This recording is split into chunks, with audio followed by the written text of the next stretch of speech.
बिस्मिल्लाहिर्रहमानिर्रहीम, अस्सलाम वालेकुम। जैसा कि आप सब जानते हैं कि मैं एक मोटिवेशनल स्पीकर हूं और एक फ्रीलांसर भी हूं। और आपको पता है कि पाकिस्तान में यूट्यूब को बैन करने की बात चल रही है। आज की जो वीडियो है उसमें मैं पहले कह देना चाहता हूं कि मेरा कोई भी मकसद ऐसा नहीं है कि मैं अदलिया के ख़िलाफ़ कोई बात करूं या मैं अदलिया के ख़िलाफ़ हूं या मैं जजेस साहिबान के ख़िलाफ़ हूं। I am really sorry in advance अगर कोई ऐसी वैसी बात मेरे मुंह से निकल जाए, या मेरा मकसद बिल्कुल भी किसी तरह की नेगेटिविटी फैलाना नहीं है। लेकिन अगर किसी बात का मतलब आपको गलत लगे तो मैं एडवांस में आई एम रियली सॉरी। आप सबको पता है कि कुछ दिन पहले पाकिस्तान में पबजी को बैन किया गया, जबकि पबजी एक ऐसी गेम है जिसमें किसी भी तरह से किसी को कोई मेंटली जैसा कि कहा गया कि ये बच्चों को डिप्रेशन में भेज रही है, बच्चों को अपने माँ बाप से दूर कर रही है। देखिए, मैं भी एक गेमर हूँ, बचपन से मैं गेम्स खेलता आ रहा हूँ, मैं गेम्स लवर हूँ। I am crazy for games. मैंने उस ज़माने में वो गेम्स खेली हैं जब लोगों को ये गेम्स के बारे में पता ही नहीं होता था। उस ज़माने से मैं वो गेम्स खेलता आ रहा हूँ। बहुत सारे ऐसे लोग हैं जो बहुत पहले से गेम्स खेलते आ रहे हैं, कॉल ऑफ ड्यूटी, उसके बाद और भी बहुत सारी गेम्स हैं जिनके अब नाम भी याद नहीं है। बहुत सारी गेम्स हमने खेली हैं। तो इसी टाइप की कुछ गेम्स थी, बैटल फाइट गेम्स। लेकिन ये फ़र्क सिर्फ इतना है कि ये गेम ऑनलाइन है और वो गेम्स ऑफलाइन हुआ करती थी। इसमें आप एक दूसरे के साथ कम्युनिकेट करते हैं। आप सबको पता है, मुझे किसी को बताने की ज़रूरत नहीं है। और बहुत सारे ऐसे स्टूडेंट्स, ऐसे बच्चे जो अभी जॉब करते हैं या जो काम करते हैं या जो फिर अभी स्टडी कर रहे हैं, अपने माँ बाप से अखराजात ले रहे हैं, वो पबजी के इतने अच्छे प्लेयर्स हैं माशाल्लाह। और वो पबजी खेल के वो टूर्नामेंट्स खेलते हैं और वो जीतते हैं। कंपनीज़ करवाती हैं। सैमसंग की तरफ से पिछले दिनों में पाकिस्तान में टूर्नामेंट्स हुए थे, उसमें वो बहुत सारे बच्चों ने पार्टिसिपेट किया था और वो उन्होंने फ़ोन गिफ्ट किए थे।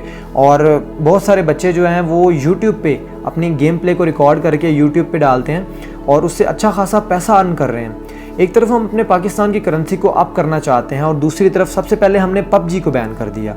देखिए, कोई भी टेक्नोलॉजी है वो एक चाकू की तरह होती है, एक छुरी की तरह होती है। अगर आप उससे सब्ज़ी काटते हैं या अपनी हिफाजत के लिए रखते हैं, देन वेल एंड गुड, ये आप टेक्नोलॉजी का बिल्कुल सही इस्तेमाल कर रहे हैं। और अगर आप उसी छुरी से किसी का गला काटेंगे, किसी के पेट में घुसा देंगे, तो ऑब्वियसली उसके दोनों पॉइंट ऑफ व्यू हैं। आप उसका नेगेटिव एस्पेक्ट भी है, उसका पॉजिटिव एस्पेक्ट भी है।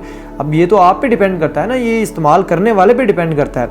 और पहली बात, दुनिया का ऐसा कोई भी कानून नहीं है जो किसी भी तरह से किसी बच्चे को जो 18 साल से ज़्यादा है उसको ये रोक सके कि उस पर ये पाबंदी लगा सके कि उसे क्या देखना है और क्या नहीं देखना। अगर कोई बच्चा पॉर्न देखना चाहता है, अगर कोई बच्चा गेम खेलना चाहता है, तो दुनिया में ऐसा कोई लॉ नहीं जो उसको रोक सके ऐसा करने, क्योंकि ये इलीगल नहीं है। लीगल है गेम खेलना, इलीगल नहीं है। मूवीज़ देखना, वीडियो देखना, वो उसकी मर्ज़ी, वो जो मर्ज़ी करे।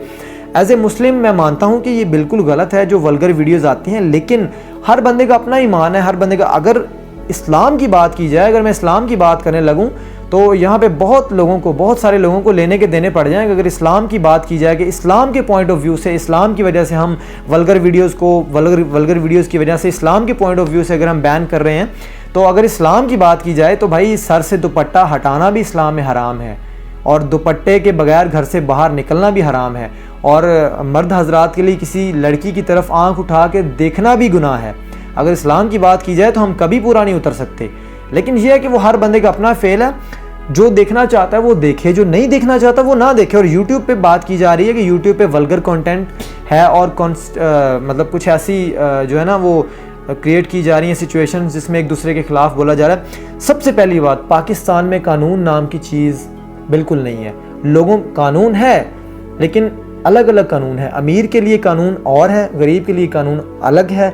और जो माशाल्लाह से सरकारी ऑफिसर्स हैं, जो बड़े बड़े ओहदों पर फाइज हैं, और जो हमारे वज़ीर हजरात हैं, जो मिनिस्टर्स हैं, उनके लिए तो कानून की फिर क्या ही बात करनी। बात यह है कि जिस पाकिस्तान में कानून नाम की कोई चीज़ नहीं है, यहाँ पे अगर किसी का कोई बंदा कत्ल हो जाए तो उसको इतना कानून पे एतबार नहीं है कि हमें इंसाफ मिलेगा। वो केस करने की बजाय, FIR करवाने की बजाय अपने उस बंदे के कत्ल का बदला, किसी का भाई या किसी का बाप कत्ल हो जाए, ये रियलिटी है, मैं नहीं कह रहा, ये रियलिटी है कि वो उसके खिलाफ, जिसने वो बंदा कत्ल किया है, उसके खिलाफ केस करने की बजाय वो लोग खुद उनका कोई बंदा कत्ल कर देते हैं कि हम खुद बदला लेंगे। क्योंकि उनको पता है, इतना बिलीव है कि हमें इंसाफ नहीं मिलेगा। अगर हमारा कानूनी निज़ाम ऐसा हो कि हमें पता हो कि जिसने नाजायज़ हमारे भाई या किसी के बाप को या किसी की बेटी को या किसी के बेटे को कत्ल किया है, वो उसे इंसाफ मिलेगा। जिसने कत्ल किया है उसको फांसी के तख्ते पर लटकाया जाएगा, तो वो बंदा केस करे। वो बंदा केस करेगा, वो पुलिस में FIR करवाएगा, वो बिल्कुल लीगल वे इख्तियार करेगा। लेकिन जब उस बंदे को पता है कि मुझे इंसाफ नहीं मिल सकता पाकिस्तान में, तो ऑब्वियसली फिर वो दूसरा रास्ता इख्तियार करता है। वो शरीफ आदमी भी हो तो वो फिर यही रास्ता इख्तियार करता है। तो ये जुर्म को एक फ़रोग देने वाली बात है। और दूसरी बात, हमारे यहाँ पे कोई 30-40 किलोमीटर के एरिया में खुडियाँ एक सिटी आता है, तो वहाँ पे एक बच्चा बिल्कुल यंग लड़का 18-19 साल उसकी एज होगी, माशाल्लाह बहुत ही खूबसूरत, अल्लाह ताला ने उस बच्चे को हुस्न दिया। और एक पुलिस एहलकार जिसे वो बच्चा पसंद इस तरह से आया कि वो उसके साथ बदकारी करना चाहता था, गुनाह करना चाहता था, उसने उस बच्चे को दावत दी, उसने इनकार किया, तो उस बंदे ने ईद वाले दिन उसके घर में घुस के उस बच्चे को गोली मार के उस बच्चे को कत्ल कर दिया कि तुमने मेरे साथ बदकारी क्यों नहीं की, मेरे साथ बुरा फेल क्यों नहीं किया, इनकार क्यों किया मुझे। उस बंदे ने पुलिस ऑफिसर होने की पावर इस्तेमाल की और उसने घर में घुस के उस बच्चे को मार दिया। और मेरे ख्याल से अभी तक ऐसी कोई न्यूज़ सुनने को नहीं मिली कि उस बच्चे को कोई इंसाफ मिला हो। बस जगह जगह फ्लेक्सेस लगी नज़र आई हैं, जो लोग उनके साथ खड़े हुए हैं कि उस बच्चे के लिए इंसाफ के लिए हम खड़े हैं, उसे इंसाफ मिलना चाहिए। तो गरीबों के लिए यहाँ पर अगर किसी गरीब की बेटी को, कानून का ये हाल है कि अगर किसी गरीब की बेटी को दरिंदगी का निशाना बनाया जाए, उसे नोच के उसकी इज़्ज़त की धज्जियाँ उड़ा दी जाएँ, उसके साथ ज़्यादती हो, उसका रेप किया जाए, तो उसको, गरीब की बेटी को इंसाफ नहीं मिलता। और अगर किसी अमीर की बेटी की तरफ कोई आम लड़का, कोई मिडिल क्लास लड़का किसी अमीर आदमी की बेटी की तरफ ऐसे आंख उठा के देख ले या उसको छेड़ दे, अल्लाह माफ़ करे, कोई छेड़ दे उसको, तो उस पर झूठी FIR, उसका तो झूठा पुलिस मुकाबला बनाया जा सकता है। कोई भी बंदा इन सारी बातों से इनकार नहीं कर सकता, अनजान नहीं है। हमारे पाकिस्तान में सारे केसेस हो चुके हैं कि पुलिस को पैसे दे के जो फेक इनकाउंटर्स बनवाए जाते हैं और फेक FIRs करवाई जाती हैं, किसी का भी केस किसी के ऊपर डाल दिया जाता है और उसको उठवा लिया जाता है। ये अमीर के लिए कानून अलग है, गरीब के लिए कानून अलग है। तो बात कहने का मतलब ये है कि अगर आप सर YouTube को भी बैन कर देंगे, और YouTube को बैन करने से एक तो फ़ायदा हमें ये होगा कि जो अगर किसी के साथ ज़्यादती होती है सोशल मीडिया पर, तो वो बात हाईलाइट हो जाती है सोशल मीडिया पे। और सोशल मीडिया पे वो बात क्योंकि हाईलाइट होती है, जैसे ज़ैनब वाला केस हुआ, वो सोशल मीडिया पे बहुत सारे लोगों ने वीडियोस बनाई, वायरल हुई, मीडिया तक पहुंची और वो इंटरनेशनल इशू बन गया।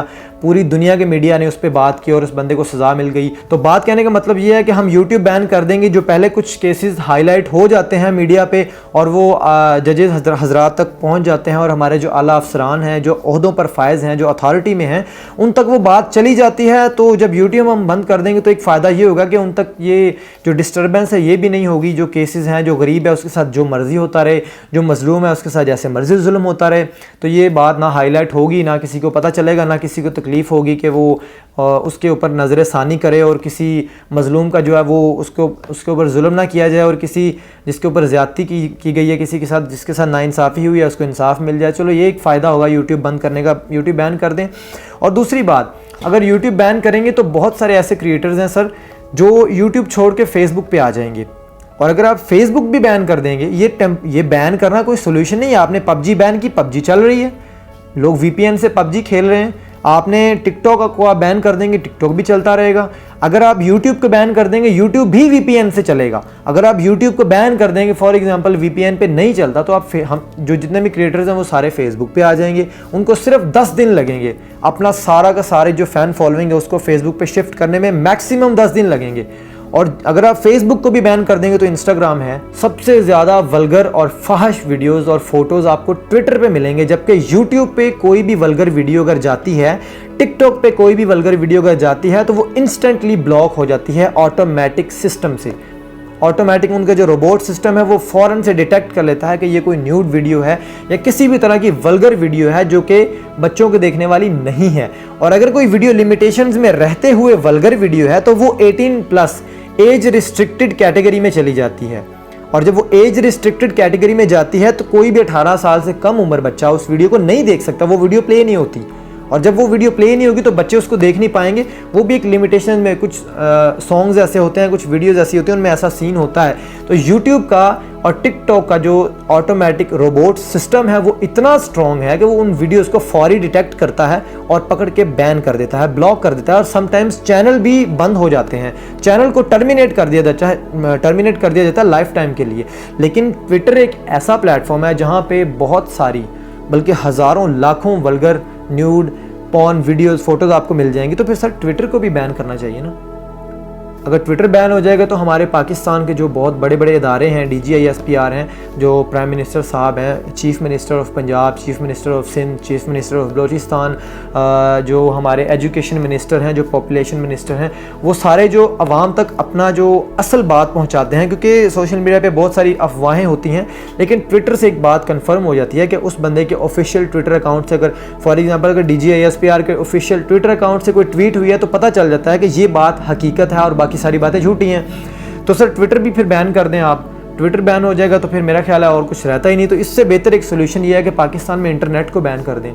अगर आप ट्विटर भी बैन कर देंगे तो जो क्रिएटर्स हैं वो अपनी वेबसाइट बना लेंगे। बहुत सारे इंडिविजुअल क्रिएटर्स हैं, उन्होंने अपनी वेबसाइट्स बनाई हुई हैं, अपनी एक पूरा अपना वेबसाइट, एक एप्लीकेशन सिस्टम बन सकता है।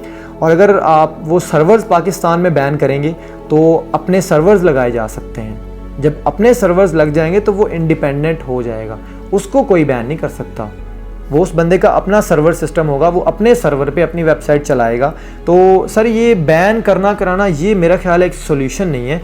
आपको किसी ने मिस गाइड किया है, आप किसी एक्सपर्ट, वो कहते हैं ना जिसका काम उसी को साझे, हमें सुनते आ रहे हैं कि जिसका काम उसी को साझे, हमने बुक्स में भी पढ़ी है ये बात। तो जजेस हजरात, आप उस ओहदे पर फायज़ हैं जो माशाल्लाह से एक ऐसा मुकद्दस और एक बहुत ही बेहतरीन ओहदा है। मैं कहता हूँ कि आप लकी हैं क्योंकि आप भी एक इंसान हैं और एक मुसलमान हैं। आप सबसे लकी इंसान हैं क्योंकि अगर आप एक दिन का इंसाफ करते हैं, अगर आप एक दिन पूरी ईमानदारी से इंसाफ करते हैं तो वो हज़ारों सालों से, इस्लाम कहता है, वो हज़ारों साल की इबादत से, तबलीग से और नमाज़ों से, सजदों से, रोज़े रखने से और सदका देने से अफजल है आपका एक दिन का इंसाफ। और माशाल्लाह से आप तो इंसाफ करते हैं, आपका एक दिन का काम लोगों की हज़ारों सालों की इबादत से ज़्यादा अफजल है, ये इस्लाम कहता है। तो आप, मेरा ख्याल है आपको मिस गाइड किया गया है। आप ये देखें कि हज़ारों लाखों ऐसे लोग हैं जिनके घर की रोज़ी रोटी चलती है यूट्यूब से, जो यूट्यूब पे आके उनके घर का चूल्हा जलता है। और बहुत सारे ऐसे लोग हैं जो यूट्यूब से बड़ा कुछ सीखते हैं। सिर्फ नेगेटिव चीज़ को ना देखें, पॉजिटिव चीज़ भी देखें कि हमारे पाकिस्तान की तरक्की का डायरेक्ट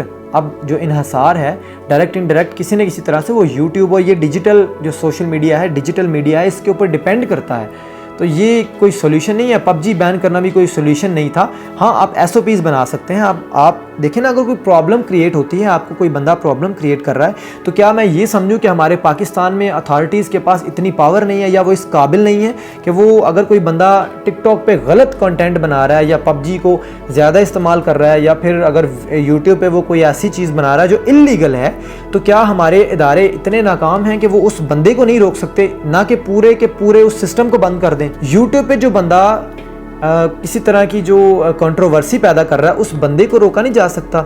या अगर कोई बंदा टिकटॉक पे वल्गर वीडियो बना रहा है तो क्या उस बंदे को रोकना पॉसिबल नहीं है? क्या मैं ये समझूं कि वो उस ऐप को ही बैन करना, उस पूरे दरख्त को ही जड़ से काट देना, ये एक सोल्यूशन है? ये देखे बगैर कि और भी कितने लोग उससे जुड़े हैं, कितने लोगों की रोज़ी रोटी, कितने लोगों का दारोमदार उस चीज़ के ऊपर जुड़ा है।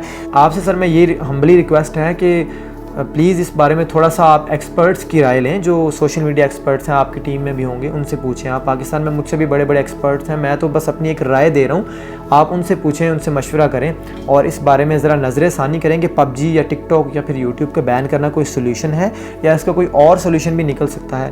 Thank you so much.